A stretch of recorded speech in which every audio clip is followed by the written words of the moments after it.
പുത്തൻകാവിൽ കൊച്ചുതിരുമേനിയുടെ കവഴത്തിൽ വന്ന് പ്രാർത്ഥിച്ച് അനുഗ്രഹങ്ങൾ പ്രാപിക്കുന്ന ഒരു ശ്രേഷ്ഠ വ്യക്തിയാണ് ബഹുമാനപ്പെട്ട PJ കുര്യൻ സാർ. ഈ അവാർഡ് ദാന സമ്മേളനം ഉദ്ഘാടനം ചെയ്യുന്നതിനായി ഏറ്റവും ബഹുമാനായ രാജ്യസഭാ ഡെപ്യൂട്ടി ചെയർമാൻ PJ കുര്യൻ സാറിനെ വളരെ ആദരപൂർവ്വം സ്വാഗതം ചെയ്യുകയാണ്. ഈ അവാർഡ് ഏറ്റുവാങ്ങുന്നത് ദയാഭായി എന്നറിയപ്പെടുന്ന മേഴ്സി മാത്യു എന്ന ശ്രേഷ്ഠ വ്യക്തിത്വമാണ്. കോട്ടയം പാല സ്വദേശിയാണ്. ഒരു കന്യാസ്ത്രീയാകാൻ തക്കവണ്ണം ആഗ്രഹിച്ച് മഠത്തിൽ ചേർന്നുവെങ്കിലും ക്രിസ്തുവിൻ്റെ മണവാട്ടിയായി തീരുവാൻ ആഗ്രഹിച്ച മഠത്തിൽ ചേർന്നെങ്കിലും അനേകരെ ക്രിസ്തുവിലേക്ക് അടുപ്പിക്കുന്ന ഒരു വലിയ മണവാട്ടിയായി തീരുവാൻ തക്കവണ്ണം തന്നിൽ ഏൽപ്പിച്ച ഉത്തരവാദിത്തങ്ങൾ ഭംഗിയായി നിർവഹിച്ചുകൊണ്ട് മധ്യപ്രദേശിൻ്റെ പ്രാന്തപ്രദേശങ്ങളിൽ സേവനമനുഷ്ഠിക്കുന്ന ശ്രേഷ്ഠ മകളാ രത്നമാണ് ബഹുമാനപ്പെട്ട സിസ്റ്റർ ദയാഭായി. അനാഥർക്കും ആദിവാസികൾക്കായിട്ടും അടിച്ചമർത്തപ്പെട്ടവർക്കായിട്ട് ജീവിതം സമർപ്പിച്ച് സാമൂഹിക തിന്മയ്ക്കെതിരെ പോരാടുന്ന സ്ത്രീ പോരാളിയാണ് ബഹുമാനപ്പെട്ട ദയാഭായി. കഴിവില്ലാത്തവനെ സ്വന്തം കാലിൽ നിർത്തുവാൻ കഠിനാധ്വാനം ചെയ്ത മകളാ രത്നം ചെങ്ങന്നൂരിൻ്റെ ഹൃദയത്തുടിപ്പായി മാറി ചെങ്ങന്നൂരിൻ്റെ എല്ലാ മണ്ഡലങ്ങളിലും തൻ്റെ വ്യക്തിത്വം പ്രകടിപ്പിച്ചുകൊണ്ടിരിക്കുന്ന സജീവ സാന്നിധ്യം കാണിച്ചുകൊണ്ടിരിക്കുന്ന ബഹുമാന്യനായ MLA PC വിഷ്ണുദാസ് അവരെ വളരെ ആദരപൂർവ്വം ഈ യോഗത്തിലേക്ക് സ്വാഗതം ചെയ്യുകയാണ്. കർമ്മധീരനായ പുത്തൻകാവിൽ കൊച്ചുതിരുമേനിയുടെ സഹോദര പുത്രൻ അഭിവന്യ തോമസ് മാർ അത്തനാസ്യോസ് തിരുമേനിയെ അധ്യക്ഷ പ്രസംഗത്തിനും 6ാം മർത്തോമ അവാർഡ് സിസ്റ്റർ ദയാഭായിക്ക് നൽകുവാനുമായി ആദരപൂർവ്വം ക്ഷണിച്ചുകൊള്ളും. മലങ്കര സഭയിൽ ഒരു പ്രത്യേക സ്ഥാനം അലങ്കരിക്കുന്ന ഒരു പള്ളിയാണ് എൻ്റെ മാതൃഇടവകയായ Puthenkavu Saint Mary's Cathedral. Malankara സഭയിൽ ഒരു ഇടവക പള്ളിയിൽ മാത്രമേ 3 പിതാക്കന്മാർ കബറടങ്ങിയിട്ടുള്ളൂ. അത് പുത്തൻകാവ് സെൻറ് മേരീസ് കത്തീഡ്രലാണെന്ന് അഭിമാനപൂർവ്വം ഞാൻ എവിടെയും വിളിച്ചു പറയുന്നൊരു കാര്യമാണ്. സഭയുടെ പൊതുവായ കാര്യങ്ങൾ വരുന്ന അവസരത്തിൽ മുൻപന്തിയിൽ നിന്നുകൊണ്ട് അതിന് നേതൃത്വം നൽകിയിട്ടുള്ളതും എൻ്റെ മാതൃഇടവകയായ പുത്തൻകാവിടെയാണെന്ന് അഭിമാനവും ഞാൻ ഓർത്തു പോകും. 6ാം മർത്തോമായുടെ പേരിൽ 2 വർഷമായിട്ട് ഒരു അവാർഡ് ദാനം ചെയ്യുന്നു. ഈ വർഷത്തെ അവാർഡിന് നാം തിരഞ്ഞെടുത്തുള്ളത് ദയാഭായി അവരെയാണ്. ഞാൻ അവരെക്കുറിച്ച് ദൂരെ നിന്ന് കാണുകയും കേൾക്കുകയും മാത്രമേ ചെയ്തിട്ടുള്ളൂ. പക്ഷേ നോർത്ത് ഇന്ത്യയിൽ അവർ ചെയ്യുന്ന പ്രവർത്തനങ്ങൾ ശ്ലാഘനീയമാണ് എന്ന് ഞാൻ ഓർത്തു പോകുന്നു. ദീർഘകാലം ഗുജറാത്തിൽ പ്രവർത്തിച്ച ഒരാളെന്നുള്ള നിലയ്ക്ക് നോർത്ത് ഇന്ത്യയിൽ പ്രവർത്തിക്കാനായിട്ടുള്ള പല മേഖലകളും ഉണ്ടെന്നുള്ളത് എൻ്റെ അനുഭവത്തിൽ നിന്ന് ഞാൻ ഓർപ്പിക്കുകയാണ്. 1966 യൂണിവേഴ്സിറ്റി ഗ്രാൻഡ്സ് കമ്മീഷൻ്റെ ഒരു സ്കോളർഷിപ്പോടുകൂടി പഠിക്കുന്നതിന് വേണ്ടിയാണ് ഞാൻ ഗുജറാത്തിലെ MS യൂണിവേഴ്സിറ്റിയിൽ ബറോഡയിലെ യൂണിവേഴ്സിറ്റിയിലെ കടന്നു ചെല്ലുന്നത്. അന്ന് മലങ്കര ഓർത്തഡോക്സ് സഭയ്ക്ക് ഗുജറാത്ത് സംസ്ഥാനത്ത് മുഴുവനായി 4 സ്ഥലങ്ങളിൽ മാസം ഓരോ കുർബാനയും ഉണ്ടായിരുന്നുള്ളൂ. ബറോഡ, അഹമ്മദാബാദ്, ജാംനഗർ, ഗാന്ധിധാം. ഇന്ന് ഗുജറാത്തിൻ്റെ മറ്റുള്ള പട്ടണങ്ങളിൽ കാണുന്ന ഇടവുകളെല്ലാം തന്നെയും ഓർഗനൈസ് ചെയ്തത് ബലഹീനായ ആണെന്നുള്ള കാര്യം ഞാൻ അഭിമാനപൂർവ്വം ഓർത്തു പോകുന്നുണ്ട്.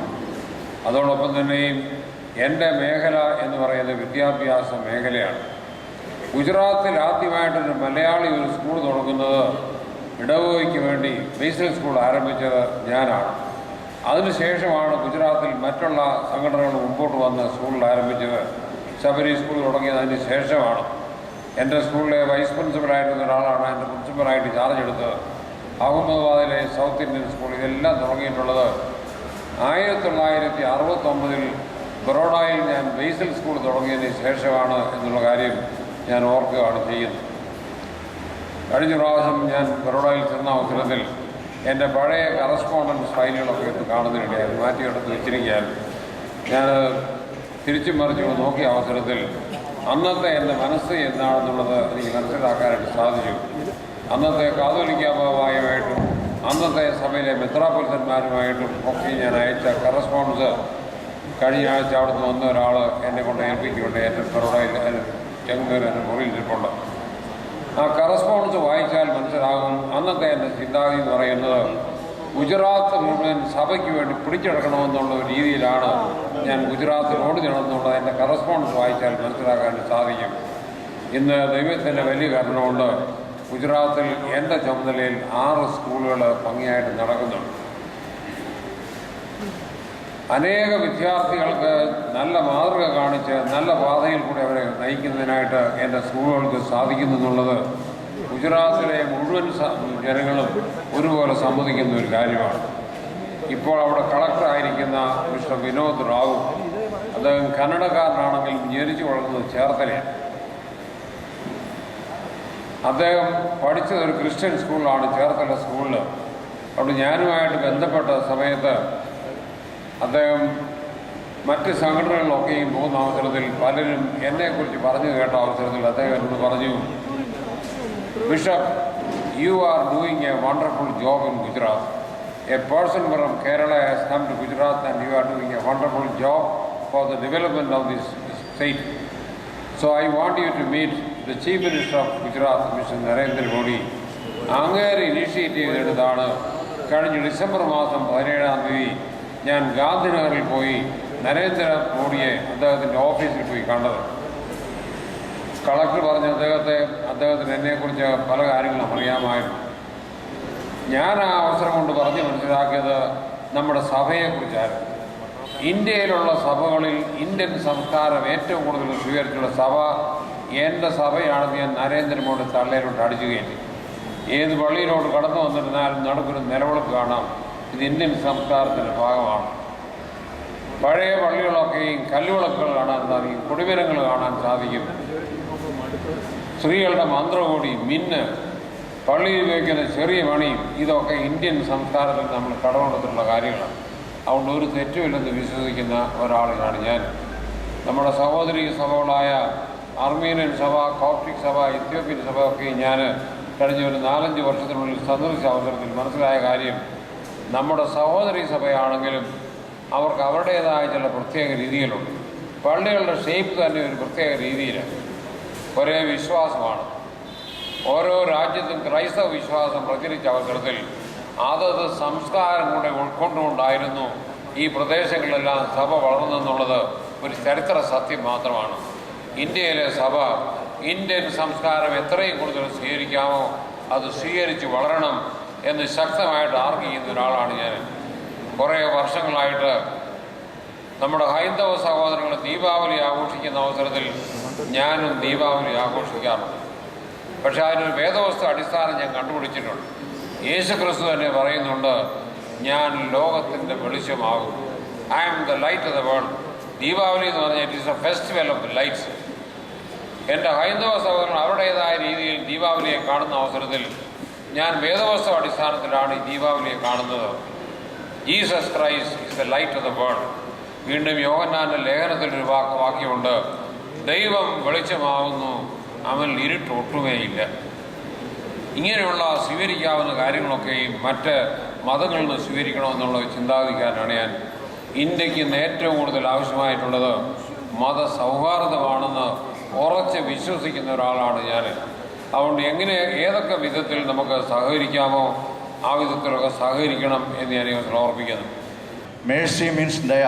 ബായി എന്ന് പറയുന്നത് ഈ നോർത്ത് ഇന്ത്യയിൽ ഉത്തരഭാരതത്തിൽ സ്ത്രീകളെ വിളിക്കുന്ന വിളിപ്പേരാണ് ബായി. അങ്ങനെ അവർ ദയാഭായി ആയി മാറി. അവർ ഗോണ്ടയിലെ ആദിവാസികളുടെ കാവൽമാലാഖയെന്നും അതുപോലെ തന്നെ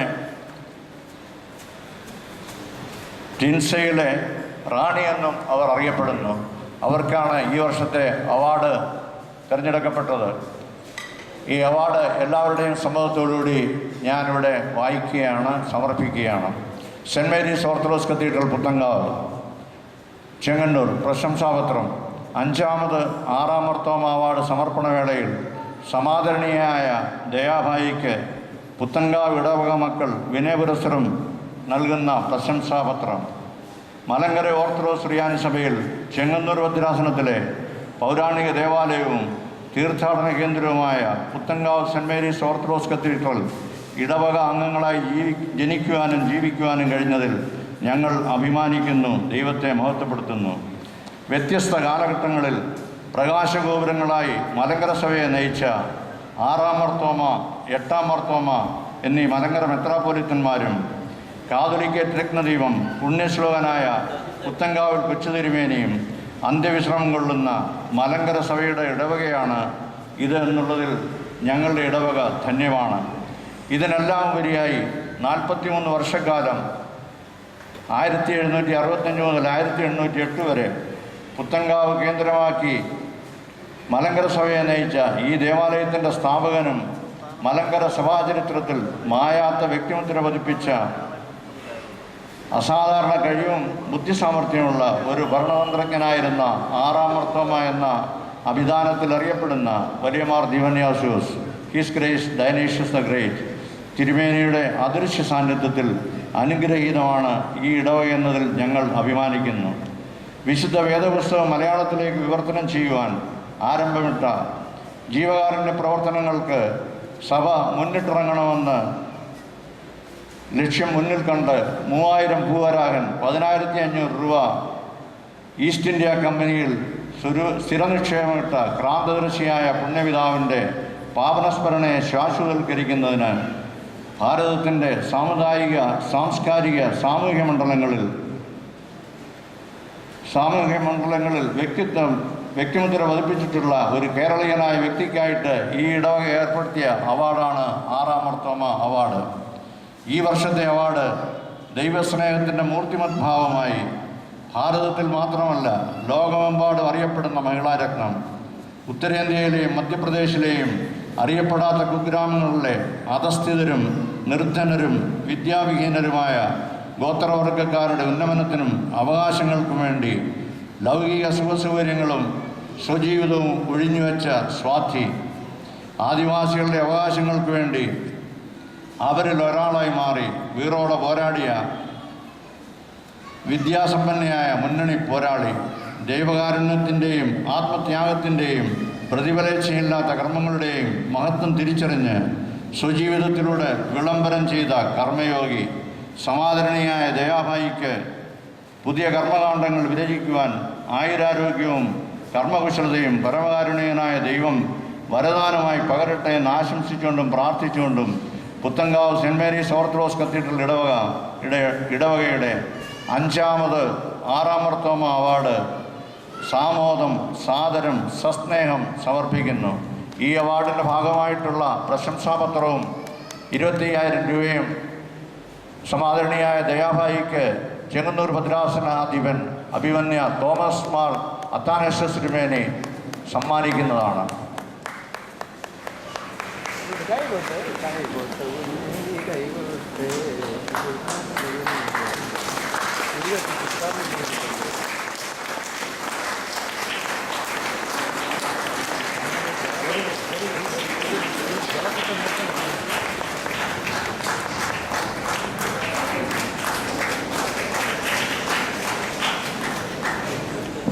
തിരുമേനിക്ക് അത്യാവശ്യമായി പോയതുകൊണ്ട് നമ്മുടെ Rajya Sabha deputy chairman professor PJ Kurian sir ദീപം കൊളുത്തി ഈ മഹാസമ്മേളനം ഉദ്ഘാടനം ചെയ്യുന്നു.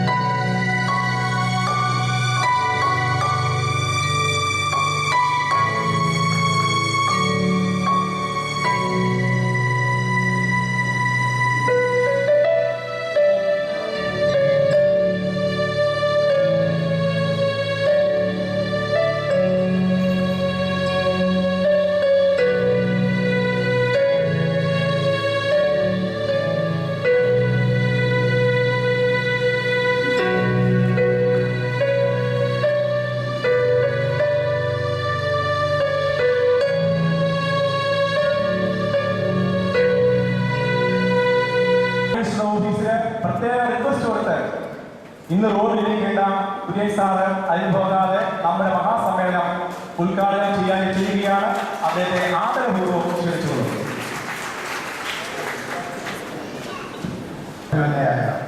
സിസ്റ്റർ അവർ നമ്മുടെ MLA ശ്രീ PC വിഷ്ണുനാഥ്, നമ്മുടെ മുനിസിപ്പൽ ചെയർപേഴ്സൺ ശ്രീമതി വത്സമ്മ എബ്രഹാം, നമ്മുടെ വികാരിയച്ഛൻ ഫാദർ ഡാനി വർഗീസ്, ഇടവക trustee Shri George, program committee convener Sunil Oommen, ഇടവക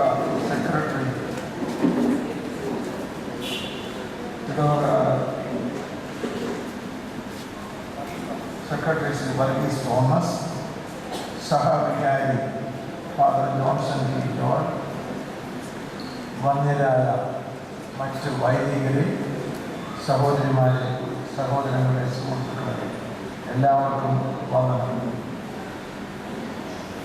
ഈ സമ്മേളനത്തിൽ പങ്കെടുക്കാൻ അവസരമുണ്ടായത് വലിയ ഭാഗ്യമായും വലിയ പദവിയുമായും ഞാൻ കരുതുകയാണ്. എന്നാൽ നമ്മുടെ സുനിൽ ഉമ്മൻ പറഞ്ഞത് അത്ര ശരിയല്ല. കുറേ ശരിയും കുറേ തെറ്റും അതിനകത്തുണ്ട്. റോമിലേക്ക് നമ്മുടെ രണ്ട് മാർപ്പാപ്പന്മാരുടെ വിശുദ്ധീകരണ ചടങ്ങിൽ പങ്കെടുക്കാൻ ഇന്ത്യ ഗവൺമെൻറ് പ്രതിനിധിയായി എന്നെ ഉൾപ്പെടുത്തിയിരുന്നു എന്നുള്ളത് ശരിയാണ്. എന്നാൽ അവിടെ നിന്ന് ഞാൻ ആവശ്യപ്പെട്ട് ഞാൻ ഒഴിഞ്ഞു. അതിന് രണ്ട് കാരണങ്ങളാണ്. ഒന്ന്, എനിക്ക് മറ്റു ചില ആവശ്യം, ഇതൊരു കാര്യമാണ് ഇവിടെ പങ്കെടുക്കണമെന്നുള്ളത്, പക്ഷെ വേറെ ചില അസൗകര്യങ്ങളും ഉണ്ടായിരുന്നു. ഇതുകൊണ്ട് മാത്രം ഞാനത് ഒഴിഞ്ഞു എന്ന് പറഞ്ഞാൽ അത് മുഴുവൻ ശരിയല്ല എന്ന വസ്തുതയാണ് ഞാൻ പറഞ്ഞത്.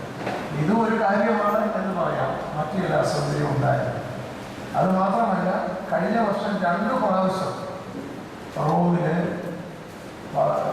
നടപടികളിൽ അവിടെ നടന്ന 2 പ്രധാന ചടങ്ങുകൾ ഇന്ത്യ ഗവൺമെൻറ്റിനെ പ്രതിനിധീകരിച്ച് അതിൻ്റെ ഡെലിഗേഷൻ നയിച്ച് ഞാൻ പോയതാണ്. അപ്പോൾ മൂന്നാമത് ഉടനെ പോകുമ്പോൾ ധാരാളം ആളുകൾക്ക് അവിടെ പോകാൻ താല്പര്യമുണ്ട്. പ്രത്യേകിച്ച് കത്തോലിക്ക സഭ വിശ്വാസികൾക്ക് അതിൽ കൂടുതൽ താല്പര്യമുള്ളപ്പോൾ ഞാൻ തന്നെ വീണ്ടും പോകുമ്പോൾ കുറേ പേരുടെ വിരോധവും അസൂയയും എനിക്കുണ്ടാകുമല്ലോ എന്നുള്ള പേടിയും എനിക്കുണ്ടാകാതെ ഇരുന്നില്ല. അല്ലെങ്കിൽ തന്നെ വിരോധവും അസൂയയും ഒരുപാട് ഏറ്റുവാങ്ങുന്ന ആളാണ് ഞാൻ. അപ്പോൾ അതും എൻ്റെ മറ്റു ചില അസൗകര്യങ്ങളും പിന്നെ ഇവിടെ പങ്കെടുക്കാനുള്ള ആഗ്രഹമെല്ലാം കൂടെ ചേർന്നാണ് പോകാതിരുന്നത്. ഇവിടെ വരാൻ അതുകൊണ്ട് അവസരം കിട്ടിയിട്ടൊരു സന്തോഷമുണ്ട്. ഇതിനായി മാത്രം ഞാൻ പോയില്ല എന്ന് സുനിൽ ഉമ്മൻ എന്നോട് സ്നേഹം കൊണ്ട് പറഞ്ഞതാണ്. അതെ, ഇത് ഒരു കാരണമാണ് എന്ന് പറഞ്ഞാൽ കുഴപ്പമില്ല. ഈ സമ്മേളനത്തിൽ പങ്കെടുക്കുന്നതിന് 2 തരത്തിലും സന്തോഷമാണ്. ഒന്ന്, പുത്തൻകാവിൽ കൊച്ചു തിരുമേനിയുടെ ഓർമ്മ പെരുന്നാൾ. 2, സിസ്റ്റർ ദയാബായിയെ അനുമോദിക്കുകയും അവാർഡ് നൽകുകയും ചെയ്യുന്ന ചടങ്ങ് എന്ന നിലയിൽ. ആ അവാർഡ് 6-ാം മാർത്തോമായുടെ ഓർമ്മയുള്ള അവാർഡാണ് എന്ന് പറഞ്ഞപ്പോൾ എനിക്ക് 6-ാം മാർത്തോമയെക്കുറിച്ച് കൂടുതലൊന്നും അറിഞ്ഞുകൂടായിരുന്നു. ഞാൻ തിരുമേനിയോട്, നമ്മുടെ തോമസ് തിരുമേനിയോട് ചോദിച്ചു, 6-ാം മാർത്തോമയെക്കുറിച്ച് അപ്പോൾ എനിക്ക് പറഞ്ഞു തന്നു. നിങ്ങൾക്ക് ഏതായാലും 6-ാം മാർത്തോമ ഇവിടെ കബറടങ്ങിയ തിരുമേനി ആയതുകൊണ്ട് എന്നെക്കാൾ കൂടുതൽ നിങ്ങൾക്കറിയാം എന്നതുകൊണ്ട് ഞാൻ അതിലേക്ക് കടക്കുന്നില്ല. എന്നാൽ കൊച്ചു തിരുമേനിയെ കുറിച്ച് വളരെ കാണുകയും പുത്തൻകാവിൽ കൊച്ചു തിരുമേനിയുടെ ലെറ്റർ കയ്യിലെടുത്ത് അഡ്മിഷൻ നൽകുകയും ചെയ്ത doctor PV Koshy Pappachan doctor. അദ്ദേഹം 2 തവണ പുത്തൻകാവ് കൊച്ചു തിരുമേനിയുടെ കാൽ കഴുകൽ ശുശ്രൂഷയ്ക്ക് പങ്കാളിയായതാണ്. പുത്തൻകാവിൽ വെച്ചും ആലപ്പുഴയിൽ വെച്ചും. ജീവിക്കുന്ന പുത്തൻകാവ് കൊച്ചു തിരുമേനിയെ കണ്ടിട്ടുള്ള, എൻ്റെ മനസ്സിലേക്ക് പുത്തൻകാവ് കൊച്ചു തിരുമേനിയുടെ ജ്വലിക്കുന്ന ഓർമ്മകൾ പറഞ്ഞു തന്നിട്ടുള്ള ബഹുമാനപ്പെട്ട ഡോക്ടർ PV കോശി അവരുകളെ അനുസ്മരണ പ്രഭാഷണത്തിന് വേണ്ടി ക്ഷണിച്ചുകൊള്ളും. സ്വന്തം കഴിവുകൾ അറിയുക, ആത്മനിയന്ത്രണം പാലിക്കുക,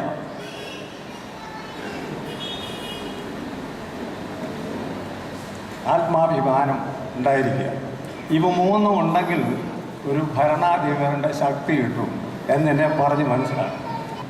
ഈ തിരുമേനിമാരുടെ ഓർമ്മ നമുക്ക് അനുഗ്രഹമായി തീരട്ടെ, അവരുടെ മധ്യസ്ഥത നമുക്ക് കോട്ടയായിരിക്കട്ടെ എന്ന് ആശംസിച്ചുകൊണ്ട് എൻ്റെ വാക്കുകൾ അവസാനിപ്പിക്കുന്നു.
നമ്മുടെ ഈ സമൂഹത്തിൻ്റെ ആദരവുകൾ ഏറ്റുവാങ്ങിയ മനുഷ്യ സ്നേഹത്തിൻ്റെയും സേവനത്തിൻ്റെയും പ്രതീകമായ സിസ്റ്റർ ദയാബായിയെ മറുപടി പ്രസംഗത്തിനായി ക്ഷണിച്ചു. ഇന്ന് ഭക്തിയോടും സ്നേഹാദരവോടും കൂടെ അനുസ്മരിക്കുന്ന തിരുമേനിയുടെ മുന്നിൽ ഞാൻ എൻ്റെ ശിരസ്സ് നമിക്കുന്നു. ഓരോ തവണയും അവാർഡിൻ്റെ വാർത്ത വരുമ്പോൾ ഒരു തരം അൺഈസി ഫീലിംഗ് ഞാൻ കേട്ടിട്ടുണ്ട്. പലപ്പോഴും പലരും പറയുന്നു, I was so thrilled when I got the news. ഇങ്ങനെയൊന്ന് ഫീൽ ചെയ്യാൻ ഞാൻ എത്ര ശ്രമിച്ചാലും സാധിക്കുന്നില്ല.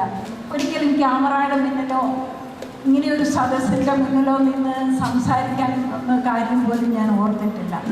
Yet it happens. 3 വയസ്സുള്ളപ്പോൾ തുടങ്ങിയ ഒരു അന്വേഷണ യാത്രയാണ് എന്നെ ഇവിടെ വരെ എത്തിച്ചത്. ഇന്നത്തെ സ്ഥിതിയിൽ എനിക്ക് തോന്നുന്നു അതിന് ഒത്തിരിയുടെ പ്രാധാന്യമുണ്ട്. അന്ന് എനിക്ക് തോന്നുന്നു കുറേ എൻ്റെ വീട്ടിലും ചുറ്റുപാടും കണ്ട മനുഷ്യരും തമ്മിലുള്ള ഗ്യാപ്പ്, വിടവ്, കുറേ വലിയ ആളുകൾ, കുറച്ച് ഹൈ സ്റ്റാൻഡേർഡ്, എൻ്റെ തന്നെ വീട്ടിൽ ചുറ്റും ജോലി ചെയ്യുന്ന വേറൊരു കൂട്ടം ആളുകൾ, വേറൊരു തരത്തിലുള്ള വേഷം, ഭാഷ, സംസ്കാരം, അവരും ഞങ്ങളും ഇതിൻ്റെ ഇടയിലുള്ള ഈ ഒരു ഗ്യാപ്പായിരുന്നു എൻ്റെ ആദ്യത്തെ ചോദ്യചിഹ്നവും അന്വേഷണത്തിൻ്റെ തുടക്കവും.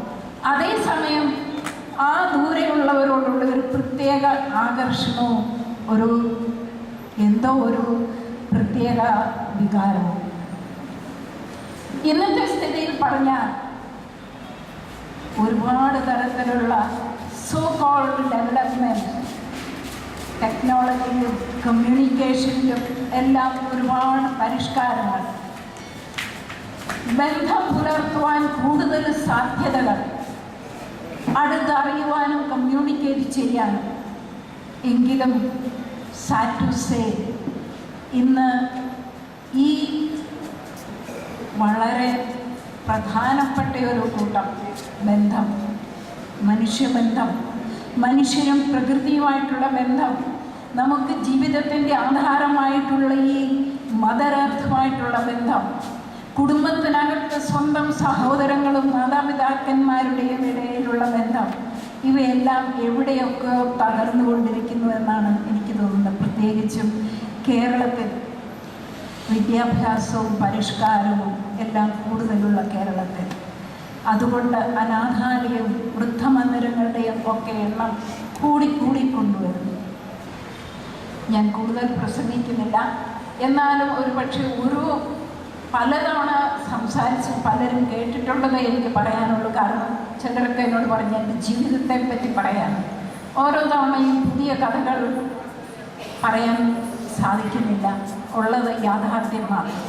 ഈ യാത്രയിൽ എന്നെ പിടിച്ചു നിൽക്കാനും മുന്നോട്ട് കൊണ്ടുപോകാനും സഹായിച്ചത് എന്താണെന്ന് മാത്രം ഞാൻ പറയാം. കാരണം ഈ ബന്ധങ്ങൾ പുലർത്താൻ മനുഷ്യരും പ്രകൃതിയും ഒക്കെയുള്ള ഈ സന്തുലിതമായ ബാലൻസ്ഡ് ഒരു ബന്ധം പുലർത്താൻ നമുക്ക് എല്ലാവർക്കും ഒരു കടമയുണ്ട്. എല്ലാവർക്കും സാധിക്കും. എവിടെയായിരുന്നാലും, വീട്ടിലായിരുന്നാലും, നമ്മുടെ പ്രവർത്തന മേഖലയിൽ, just close to our neighbour, എങ്ങനെ യാത്രയിൽ മറ്റു മനുഷ്യരെ കാണുമ്പോൾ ഓരോ സാഹചര്യങ്ങളിലും ഈ ബന്ധങ്ങൾ മെച്ചപ്പെടുത്താൻ നമുക്ക് സാധിക്കും. പക്ഷേ അതിനുള്ള ഊർജം, അതിനുള്ള ധൈര്യം ഒക്കെ ഇവിടെ ഉണ്ട്. എന്നെ സംബന്ധിച്ചിടത്തോളം ആദ്യത്തെ ക്രിസ്മസ് ഇവിടെ already somebody said about it. ഒത്തിരി ഞാൻ ചോദ്യം ചെയ്തിട്ടുള്ളതാണ്. ദൈവം എന്തിന് ഈ രൂപം, ഈ കോലം കെട്ടിയെന്ന്. He could have found any ways. ആ fusion of divinity and humanity, ഈ മനുഷ്യനും ദൈവികത്വമായിട്ടുള്ള ഇഴകിച്ചേരൽ, ഒരു ജനിക്കാൻ സ്ഥലം പോലും ഇല്ലാതെ ഒരിടത്ത് ജനിക്കുക, വെറും സാധാരണക്കാരനായി ജീവിക്കുക. അത് കഴിഞ്ഞ് ഒരിക്കൽ വന്ന് വിളിച്ചു പറയുന്നു, ഇതിനാണ് ഞാൻ വന്നത്, മാനിഫെസ്റ്റോ മെസ്സേജ്. അതിൻ്റെ തന്നെ പശ്ചാത്തലം ഞാൻ ഒത്തിരി ഇരുന്ന് മെഡിറ്റേറ്റ് ചെയ്തിട്ടുള്ളതാണ്.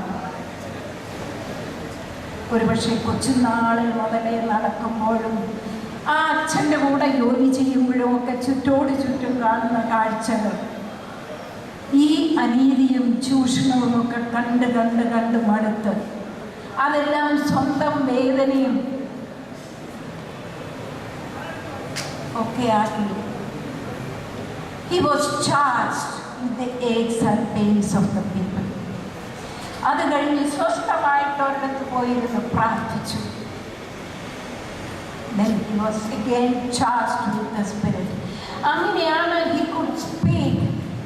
Luke 4:16-21 walk, The Spirit of the Lord is upon me, because He has anointed me to bring good news to the poor. To bring good news to the poor. To release the oppressed. ഇതിൻ്റെ എല്ലാം അവസാനം ആ jubilee വർഷത്തെ പറ്റി സമത്വമുള്ള ഒരു സമൂഹത്തെ വാർത്തെടുക്കുന്നതിനെ പറ്റിയാണ് അവിടെ കൊണ്ടിരുന്നത്. ഈ good news we all can get. ചുമ്മാ ഒരുത്തർക്ക് ചാരിറ്റി ചെയ്തത് കൊണ്ട് മാത്രമായില്ല, മറ്റുള്ളവരുടെ വേദനയിൽ പങ്കുചേരാൻ നമുക്ക് സാധിക്കുമ്പോൾ, ചുമ്മാ ഒരു പക്ഷേ യാത്ര ചെയ്യുമ്പോൾ നമുക്ക് അടുക്കാനും നോക്കാനും ഇഷ്ടപ്പെടാത്ത ഒരു വ്യക്തി ഒന്ന് നിഷ്കളങ്കമായ ഒരു സ്മൈൽ, ഒത്തിരി രീതിയിൽ we can bring good news. എൻ്റെ അനുഭവമാണ്. ഞാൻ ഏറ്റവും താഴ്ന്നിറങ്ങിക്കഴിഞ്ഞ് കിട്ടിയ അനുഭവമാണ് എനിക്ക് ഈ പാവപ്പെട്ടവരുടെ വേദന മനസ്സിലാക്കാൻ സാധിച്ചത്.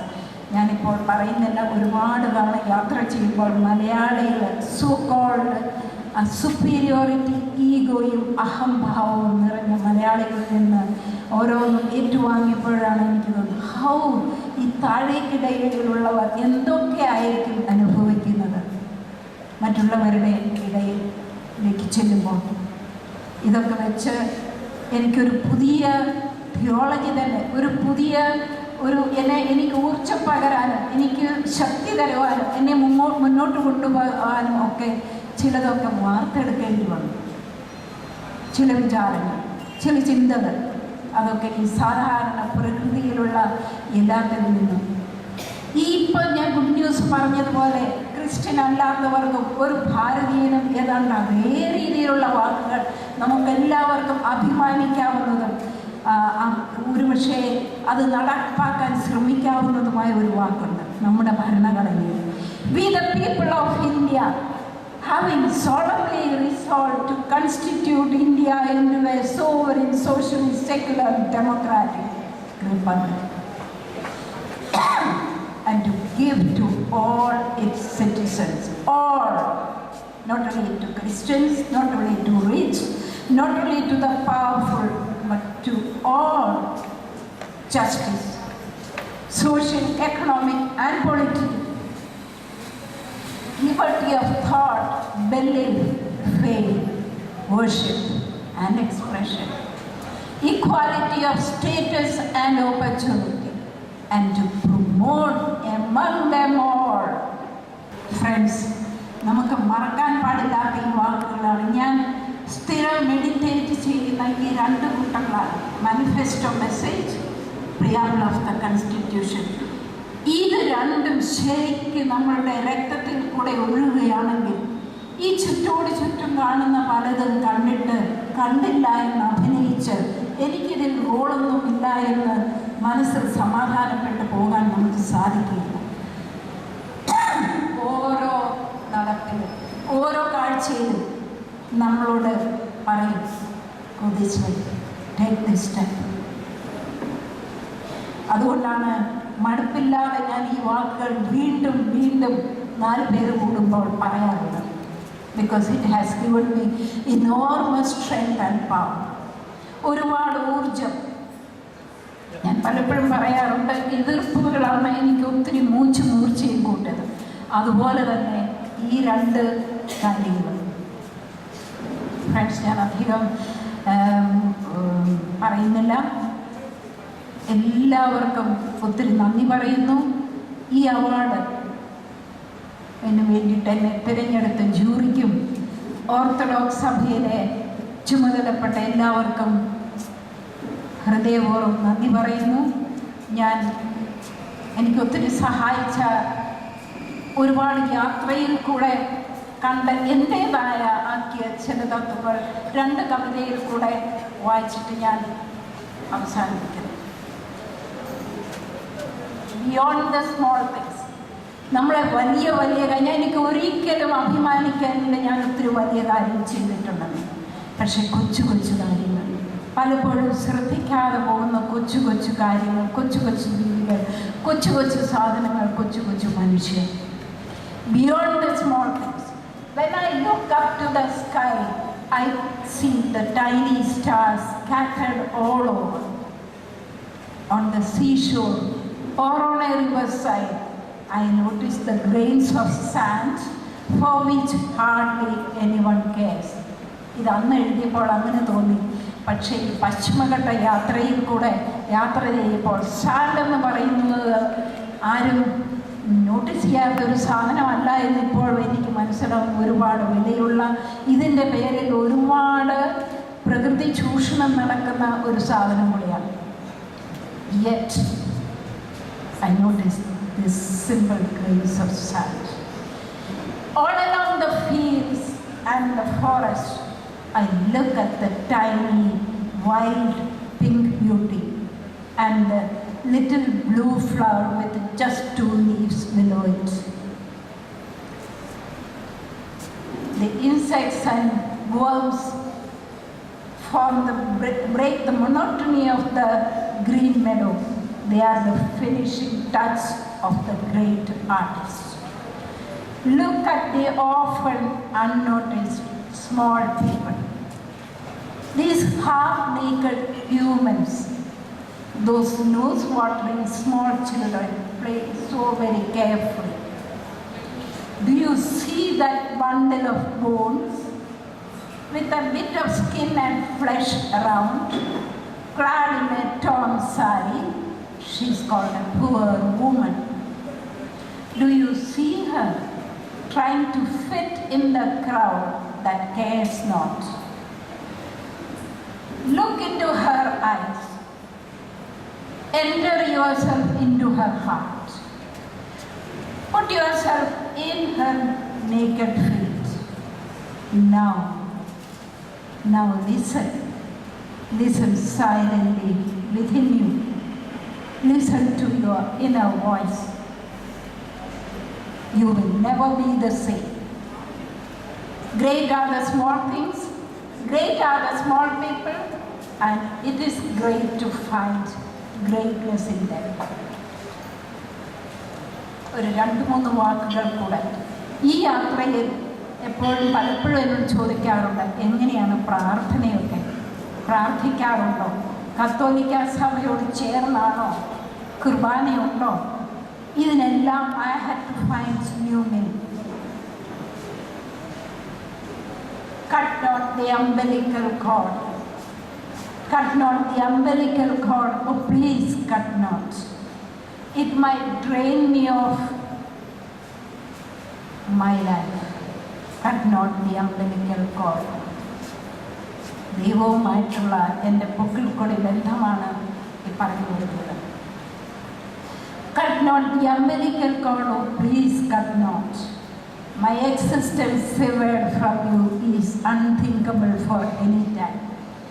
I have an umbilical cord relationship with the Mother Goddess.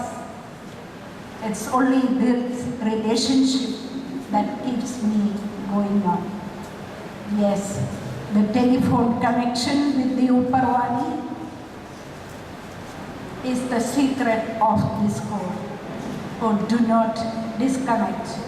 At times it's just a hello. At other times it's a stream of tears. Sometimes it's falling at the feet in desperation and remaining in hope. Many a time it's just remaining in this presence, imbibing life and energy while going on normally. Cut not the umbilical cord. Oh, please cut not. ഒരിക്കൽ കൂടെ നന്ദി, നമസ്കാരം. പുത്തൻകാവ് കൊച്ചുദേവിയുടെ കബറിടത്തിൽ പലപ്പോഴും ഭക്തിയോടെ സന്ദർശിക്കാറുള്ള ചെങ്ങന്നൂരിൻ്റെ MLA Shri PC വിശ്വനാഥിനെ ആശംസകളായി ക്ഷണിക്കുന്നു. സ്വാമി വിവേകാനന്ദൻ പുത്തൻകാവിൽ കൊച്ചുതിരുമേനിയും ആ മഹത്തുക്കളുടെ ഗണത്തിലേക്ക് പെടുന്ന ഒരു വലിയ വ്യക്തിത്വമായി. തീർച്ചയായും ഈ ചടങ്ങ് ധന്യമായത് മറ്റൊരു കാരണം കൊണ്ടുകൂടിയാണ്. 6ാം മഹത്മ അവാർഡ് ഇത്തവണ ഒരു വലിയ വ്യക്തിത്വത്തെ ഈ സമൂഹം ആദരിച്ചപ്പോൾ തീർച്ചയായും നമ്മുടെ സമൂഹത്തിൻ്റെ ഔന്നത്യം കുറച്ചുകൂടി ഉയർന്നു. സിംഹാസനത്തിൽ ആരൂഢനാകും പിതാവേ, കിഴക്കിൻ്റെയൊക്കെ വന്യകാതോടെ ആമോദമായി വാഴ്ക നീണ നസറായനമേശു ശിഷ്യർക്കു നൽകി അതിശ്രേഷ്ഠാചാര്യത്വം നൂറ്റാണ്ടുകൾ. നസറായനമേശു ശിഷ്യർക്കു നൽകി അതിശ്രേഷ്ഠാചാര്യത്വം